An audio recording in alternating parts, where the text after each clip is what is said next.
Menurut saya, sebelum dikejar ramai-ramai oleh santri dan masyarakat Aceh, silakan ambil das, ya, ambil sandal, silakan berangkat dari Aceh. Jangan terjadi perpecahan di tengah-tengah orang kita di sini.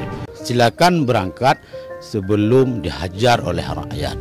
Tadi pemerintah sangat cukup baik, menyatukan, mempersatukan supaya jangan jadi pecah belah dalam ibadat, supaya satu dalam ibadah, seirama dalam ibadah. Ya, mudah-mudahan pertama kita memberikan apresiasi, kita berterima kasih kepada Pak Gubernur kita yang telah membuat sudah edaran. Tujuan Gubernur supaya kita seragam dalam ibadah.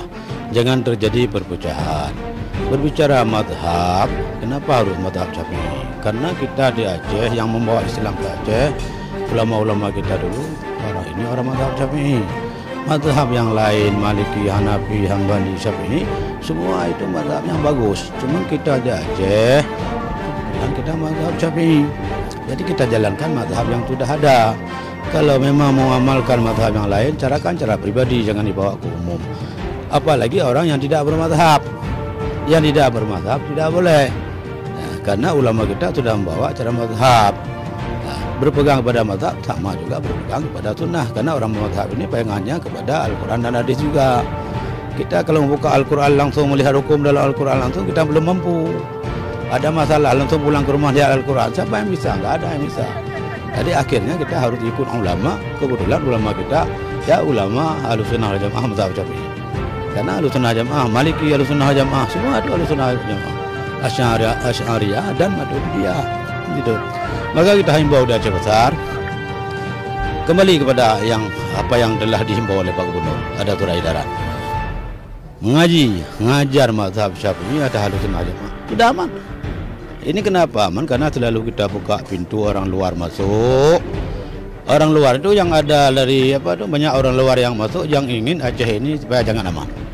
Nah, supaya Aceh ini ribut terus, masuklah orang lain ke Aceh, membawalah aliran yang aneh-aneh. Enggak boleh Fatihah sudah salat, tidak boleh selawat. Yang boleh apa juga? Yang mengkafirkan ayah Nabi masuk neraka. Bapaknya masuk surga, ayah Nabi masuk neraka. Ini bajingan, kurang ajar. Itu masalah.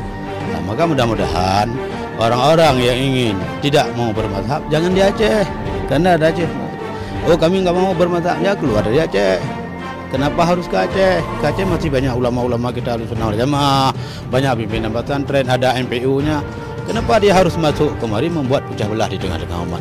Menurut saya, sebelum dikejar ramai-ramai oleh santri dan masyarakat Aceh, silakan ambil das, ya, ambil sandal, silakan berangkat dari Aceh. Jangan terjadi perpecahan di tengah-tengah orang kita di sini. Jangan gara-gara dua orang ini bisa terjadi perpecahan yang lebih besar.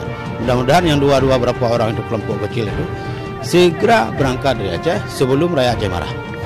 Kalau saya marah, saya perintahkan santri seluruh Aceh, saya kejar, jangan disalahkan saya. Tapi saya mesti saya perintahkan sama orang ini, mari kita yang baik, mari jangan terjadi perpecahan. Orang yang buat perpecahan ini, bukan kita yang buat perpecahan.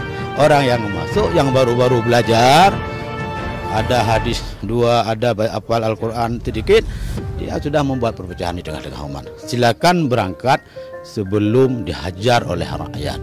Tadi pemerintah sangat cukup baik, menyatukan, mempersatukan supaya jangan jadi pecah belah dalam ibadat, supaya satu dalam ibadah, seirama dalam ibadah.